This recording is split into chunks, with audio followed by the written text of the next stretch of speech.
Bien, bonjour à tous et bienvenue dans cette deuxième séance. Nous allons aujourd'hui entrer dans le vif du sujet puisque nous allons traiter de la problématique de recherche.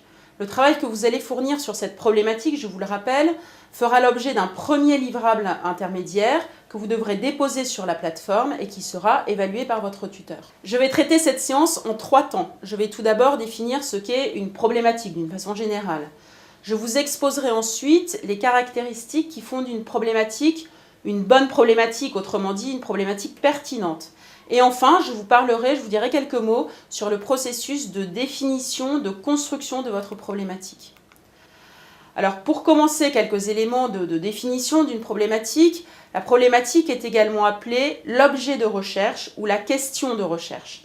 Elle s'exprime donc sous la forme d'une question. Et tout l'objectif de votre travail de recherche sera donc de répondre à cette question en toute logique. Vous trouverez également sur le support de cours l'ensemble des caractéristiques d'une bonne problématique. Mais je voudrais insister aujourd'hui sur 2 de ces caractéristiques. La première qualité d'une problématique, c'est son caractère original. En effet, il est inutile de poser une question à laquelle la communauté scientifique a déjà répondu. Vous devez donc faire face pour cela à une première difficulté, puisqu'il ne suffit pas de poser une question de recherche. Encore faut-il s'assurer qu'elle n'ait pas déjà été traitée dans la littérature. Je parle bien ici de la littérature académique, de la littérature scientifique. À ce stade de votre mémoire, il faut donc que vous lisiez des articles de recherche, des ouvrages académiques. Cela implique que votre travail sur la définition de votre problématique commence par des recherches bibliographiques et des lectures autour de votre première piste de problématique. Ces premières lectures, elles vont vous permettre d'affiner, de préciser, parfois même de modifier radicalement cette première piste que vous aviez en tête au moment du démarrage sur votre travail de recherche. Vous allez donc procéder pendant toute cette phase de définition de la problématique par tâtonnement, jusqu'à arriver à stabiliser une première formulation, qui sera d'ailleurs peut-être elle-même remise en cause un peu plus tard par des lectures complémentaires.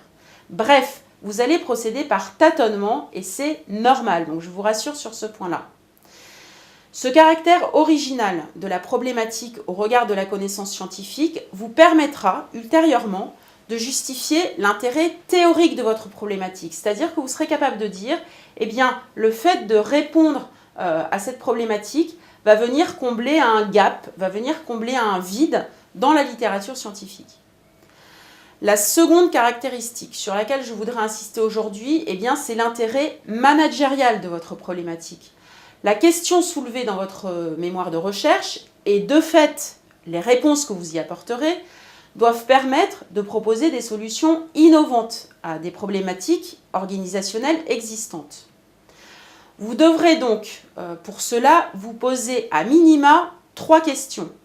La première, c'est « Ma problématique est-elle d'actualité dans les organisations ?» La deuxième question, c'est « À quoi va servir la réponse à ma problématique dans les entreprises ?» Et la troisième question qu'il est utile de vous poser, c'est « À qui va servir la réponse à ma problématique dans les entreprises ?» Pour vous aider à répondre à ces 3 questions, vous devrez, là encore, faire des recherches bibliographiques. Mais cette fois-ci, ces recherches, elles seront plus axées sur des revues ou des sites professionnels. L'interview d'un dirigeant d'entreprise, la parole d'un expert ou encore les chiffres d'un secteur, bien d'autres sources encore, vous permettront, vous aideront à justifier l'intérêt managérial de votre problématique. Là encore, sur le support PowerPoint, il y a un certain nombre d'illustrations à mes propos. Alors, j'ai insisté aujourd'hui, vous l'avez compris, sur le caractère original et sur l'intérêt managérial de votre problématique. Vous trouverez sur le support en ligne d'autres caractéristiques que vous devrez respecter dans la définition de votre problématique. Je voudrais conclure mon propos sur cette séance. Je vous disais tout à l'heure, vous allez procéder par tâtonnement. Et effectivement, la construction de la problématique, ça n'est pas un processus linéaire. C'est plutôt un processus itératif qui est fait d'aller et retour entre votre intuition. On ne peut pas oublier que votre intuition joue une part importante dans la question de recherche que vous allez définir. Vos lectures, vous l'aurez compris, à la fois des lectures académiques mais aussi des lectures plus professionnelles.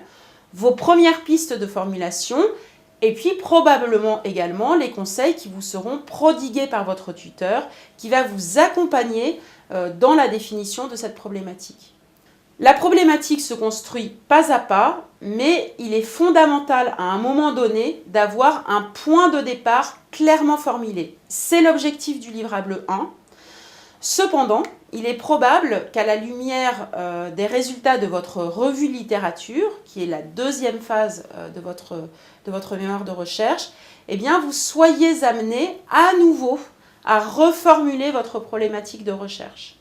Gardez donc bien à l'esprit le caractère non définitif de votre problématique de recherche. La formulation de cette problématique peut évoluer très tard dans le processus de recherche. Pour conclure cette séance, j'insisterai sur le fait que vous ne devez jamais perdre de vue votre question de recherche. On voit trop souvent des étudiants qui, au fil du mémoire, s'éloignent considérablement de leur question initiale. C'est vraiment cette problématique, le cap, qui doit guider votre travail de recherche. Posez-vous toujours la question, lorsque je rédige un paragraphe sur ma revue littérature, lorsque je suis en train de rédiger mes résultats de ma recherche, est-ce que je suis bien toujours dans la lignée de ma problématique de recherche? Est-ce que je suis bien toujours en phase avec ma question de recherche? N'oubliez pas que c'est bien votre capacité à traiter cette problématique qui sera évaluée au terme de votre travail, c'est-à-dire au moment du mémoire final, mais aussi au moment de la soutenance. Cette séance sur la problématique est terminée. N'oubliez pas de bien vous imprégner, là encore, du support en ligne.